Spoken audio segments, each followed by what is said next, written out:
सभी को प्रणाम। हम पढ़ रहे हैं पुस्तक जीवंत विभूतियों से भाव भरी अपेक्षाएं, जन्म शताब्दी पुस्तक माला 10।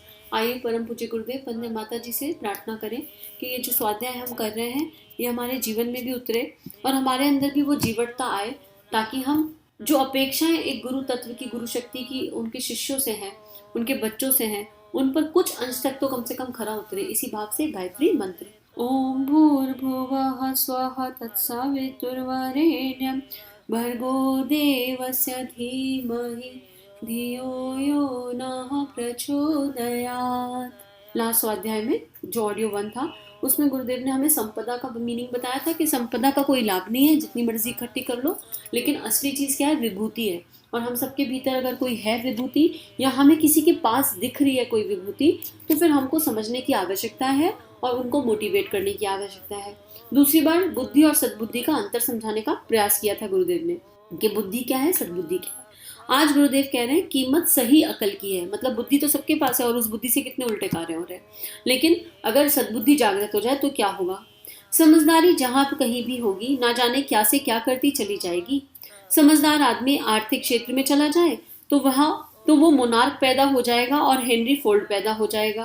पहले ये छोटे छोटे आदमी थे।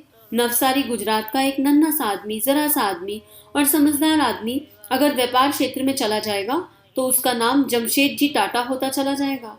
राजस्थान का एक अदना सा आदमी जुगल किशोर बिरला होता चला जाएगा।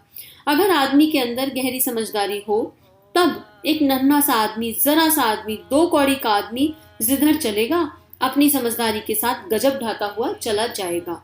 मित्रों, गहरी समझदारी की बड़ी कीमत है। गहरी समझदारी वाले सुभाष चंद्र बोस गजब ढाते हुए चले गए। सरदार पटेल एक मामूली से वकील, यूं तो दुनिया में एक ही नहीं बहुत सारे वकील हुए, लेकिन पटेल ने अपनी क्षमता और प्रतिभा यदि वकालत में खर्च की होती तो शायद अपनी समझदारी, अकल की कीमत 1000 रुपये महीना वसूल कर ली होती और उन रुपयों को वसूल करने के बाद में माला माल हो गए होते और उनका बेटा शायद विलायत में पढ़कर आ जाता और वह भी वकील हो सकता था। उनकी हवेली भी हो सकती थी और घर पर मोटरें भी हो सकती थी। लेकिन वही सरदार पटेल अपनी समझदारी को और अपनी बुद्धिमानी को लेकर खड़े हो गए। कहाँ खड़े हो गए? वकालत करने के लिए। किसकी वकालत करने के लिए? कांग्रेस की वकालत करने के लिए और आजादी की वकालत करने के लिए। जब ये वकालत करने के लिए खड़े हो गए तो कितने जबरदस्त बैरिस्टरी की और किस तरीके से वकालत की और किस तरीके से तर्क पेश किए और किस तरीके से उनने फिजा पैदा की कि हिंदुस्तान की दिशा ही मोड़ दी और ना जाने क्या से क्या हो गया। अब गुरुदेव अलग अलग एग्जाम्पल दे रहे हैं और उसमें गुरुदेव जो सरदार पटेल का एग्जाम्पल दे रहे हैं वो ये है कि हमारे पास अगर प्रतिभा है तो हम उसको केवल अपने लिए अपना खाना पीना रहना, अपना एंजॉयमेंट, एंटरटेनमेंट के लिए उपयोग कर रहे हैं केवल आज की डेट में। कहाँ समय निकाल पाते हैं कि अपनी प्रतिभा का कोई श्रेष्ठ उपयोग कर सके। और कुछ लोग तो प्रतिभा होने के बाद क्योंकि सद्बुद्धि नहीं है तो उसका मिसयूज कर रहे हैं। कितने कितने ऐसे टीवी सीरियल्स आते हैं, कितनी ऐसी मैगजीन्स आती हैं जिनमें कितना कुछ ऐसा दिखाया जाता है जो बिल्कुल दिखाने योग्य नहीं है, अनुचित है। प्रतिभा की कमी थोड़े ना है, लेकिन उस प्रतिभा को अपने लालच का पोषण करने के लिए जो है यूज कर लिया। ऐसी बात हो रही थी पिछले स्वाध्याय में या अभी 2-3 दिन पहले कि फैक्ट्री खोल लेते हैं, शराब की दुकानें खोल लेते हैं, मसाले बेच रहे हैं। क्यों बेच रहे हैं ये सब? पैसा, लालच, कच्चा लालच। कंट्रीब्यूट क्या कर रहे हैं देश को वो नहीं सोच रहे। तो यहाँ पर गुरुदेव अलग अलग एग्जाम्पल दे रहे हैं कि समझदार आदमी जिसका विवेक जागृत है वो जिस दिशा में चला जाए उसी दिशा में होता है ना, वो एक कहावत है ना कि जहां पे हाथ मारेंगे वहां गंगा बह जाएगी, पानी बह जाएगा, होता है ना खनक। तो सरदार पटेल चाहते तो अपना जीवन जी सकते थे, मजे से जी सकते थे, लेकिन उन्होंने अपनी समझदारी को कहाँ खर्च किया? परमार्थ के लिए खर्च कर दिया, देश के लिए खर्च कर दिया और ऐसा खर्च किया कि हिंदुस्तान की दिशा पलट गई। यही गुरुदेव हमसे छोटी सी एक अपेक्षा रखते हैं। क्या हम सब में प्रतिभा नहीं है? तो ये अगर आपको लगता है नहीं है तो फिर बुक आत्मविश्वास कैसे जगह सुन लीजिए, क्योंकि ये संभव ही नहीं है कि मनुष्य तन मिला हो और कोई प्रतिभा भीतर ना हो। ये संभव ही नहीं है। भगवान ने हर किसी को कुछ ना कुछ देकर भेजा है, अब बस उसका सदुपयोग करना है। ये नहीं कहा जा रहा कि अपनी नौकरी छोड़ दो, सब कुछ छोड़ दो, लेकिन 1 घंटा रोज, 2 घंटा रोज, आधा घंटा रोज कुछ तो निकाल ही सकते हैं अपनी अपनी परिस्थितियों के अनुसार। आगे मित्रों, अकल बड़ी जबरदस्त है और आदमी का प्रभाव, जिसको मैं प्रतिभा कहता हूँ, विभूति कहता हूँ, यह विभूति बड़ी समझदारी से भरी है। अगर यह विभूति आदमी के अंदर हो, जिसको मैं आदमी का तेज कहता हूँ, चमक कहता हूँ, तो वह आदमी जहां कहीं भी जाएगा वो टॉप करेगा। वह टॉप से कम कर ही नहीं सकता। सूरदास जब वेश्यागामी थे, विल्व मंगल थे, तो उन्होंने अति कर डाली और सीमा से बाहर चले गए। वहां तक चले गए जहां तक कि अपनी धर्मपत्नी के कंधे पर बैठकर वहां गए जहां उनके पिताजी का श्राद्ध हो रहा था। वहां भी पिताजी के श्राद्ध के समय में भी वे वैश्यागमन के लिए चले गए, श्राद्ध करने के लिए भी नहीं आए। अति हो गई ना। तो अब गुरुदेव कह रहे हैं डायरेक्शन की बात है कि जब प्रतिभा अगर है, कोई भी चीज आपके पास है और उसकी अति कर दें अगर हम गलत दिशा में, तो वो हमारे लिए अनिष्टकारी ही होगी। तो बहुत, क्योंकि ये बहुत जबरदस्त चीज है और हम सब में कुछ ना कुछ तो है पैशन, बस उसको पहचान के यूटिलाइज करने की बात है। प्रतिभाएं सदैव शीर्ष पर पहुंचती हैं। तो और जो दुनिया में इतना गलत हो रहा है, इतना नेगेटिव हो रहा है, वो लोग हमें दिखता दूर से है कि बहुत ज़्यादा टॉप कर रहे हैं लोग, जो गलत लोग हैं वो बड़े हिट हो रहे हैं, सुपर हिट हो रहे हैं। हम कहीं दूर से देख लेते हैं तो ऐसा लगता है, पर आप असल में सूक्ष्म शरीर के साथ क्या हो रहा है, असल में सूक्ष्म जगत में क्या हो रहा है, उनका कर्म फल कैसे लौट के आ सकता है, इसका हमको कोई आइडिया नहीं है। और तुलसीदास, अगला एग्जाम्पल, तुलसीदास जी भी अपनी जिजीविषा के मोह में पड़े हुए थे। सारी क्षमता और सारी प्रतिभा इसी में लग रही थी। एक बार उनको अपनी पत्नी की याद आई। वह अपने मायके गई हुई थी, नदी बह रही थी, वे नदी में कूद पड़े। नदी में कूदने पर देखा कि अब हम डूबने वाले हैं और कोई नाव भी नहीं मिल रही है। तभी कोई मुर्दा बहता हुआ चला आ रहा था।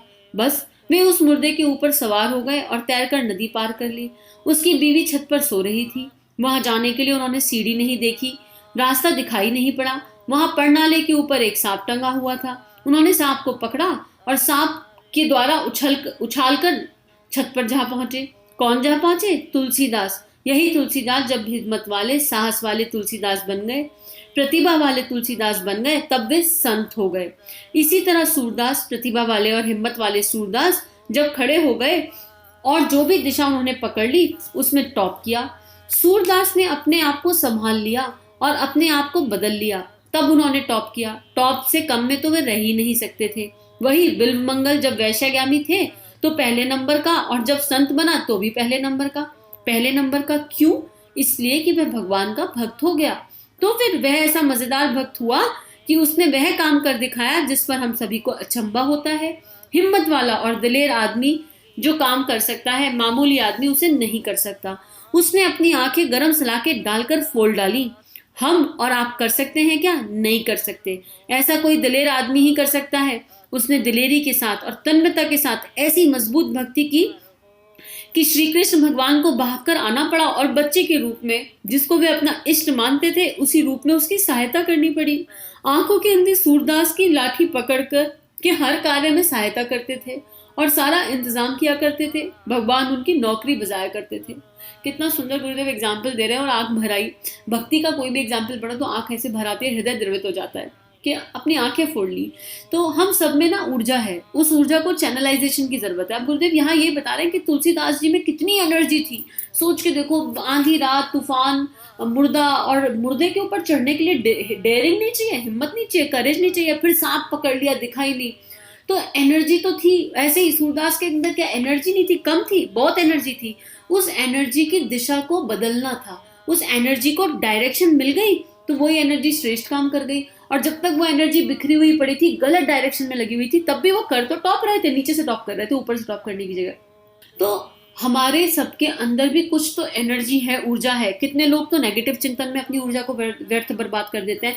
आज हम ये होमवर्क कर लें कि हम ये देख लें कि हम दिन भर में अपनी ऊर्जा को कहाँ कहाँ वेस्ट कर रहे हैं। हम सभी अपव्यय कर रहे हैं। कहाँ? कोई टीवी देखने में अपव्यय कर लेता है, कोई अगर ड्राइविंग का शौक है तो ड्राइविंग में अपव्यय कर लेता है, कोई ड्रिंकिंग में अपव्यय कर लेता है, कोई गप्पे लगाने में अपव्यय कर लेता है। बिना बात लगे हुए फोन पे बात कर रहे हैं, क्यों कर रहे हैं पता नहीं है, बस कर रहे हैं, रस ले रहे हैं। तो हम चेक कर लें। और कोई बस बैठे बैठे अपव्यय कर देते हैं, उनको क्योंकि पता नहीं है कि करना क्या है, इसलिए बैठे हैं, बस बैठे हैं, बैठने के लिए बैठे हैं।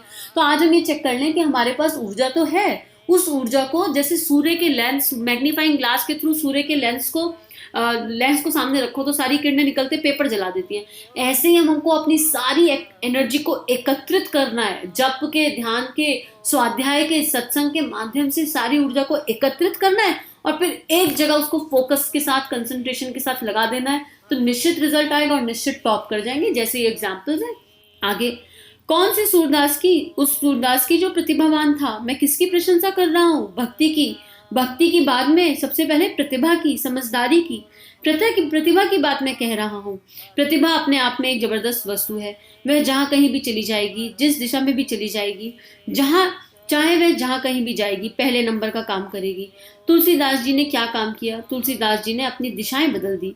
जब उनकी बीवी ने कहा नहीं, तुम्हारे लिए यह मुनासिब नहीं, तुम क्या इसी तरीके से वासना में अपनी जिंदगी खत्म कर दोगे? तुमको भगवान की भक्ति में लग जाना चाहिए, और जितना हमको प्यार करते हो उतना ही भगवान से प्यार करो, तो तुम्हारे जीवन का रंग बदल जाए। उनको यह बात चुभ गई। हमको और आपको चुभती है क्या? नहीं चुभती। हमारी औरतें 100 गालियां देती रहती हैं, फिर भी हम ऐसे ही हाथ मुंह धोकर के आ बैठते हैं। वह फिर गाली सुनाती है और गुस्सा होकर के चले जाते हैं और कहते हैं कि फिर तेरे घर नहीं आएंगे, और वह बस वह जाता है और दुकान पर बैठा बीड़ी पीता रहता है। शाम को घूम फिर कर फिर आ जाते हैं। क्यों आ गए? फिर आ गए क्योंकि उसके अंदर वह चीज नहीं थी जिसे जिंदगी कहते हैं। कितना सुंदर एग्जाम्पल गुरुदेव दे रहे हैं, और ऐसे ही हम लोग कर रहे हैं। अभी आपका कोई खास रिश्ता है, हस्बैंड वाइफ का रिश्ता नहीं, कोई भी रिश्ता ले लो, आपको उससे 4 उलाहना मिली, तो उस उलाहना से ऊपर उठने की जगह हर्ट क्रिएट करके बैठ जाएंगे। फिर उसी पे चिंतन करेंगे, अरे इन्होंने ऐसा क्यों कह दिया, अरे इन्होंने वैसा क्यों कह दिया, ऐसा क्यों। बुरा किसे लगा था? बुरा लगा था आपके अंदर के आसक्ति को, बुरा लगा था आपके अंदर के अटैचमेंट को, बुरा लगा था आपके अंदर की एक्सपेक्टेशंस को।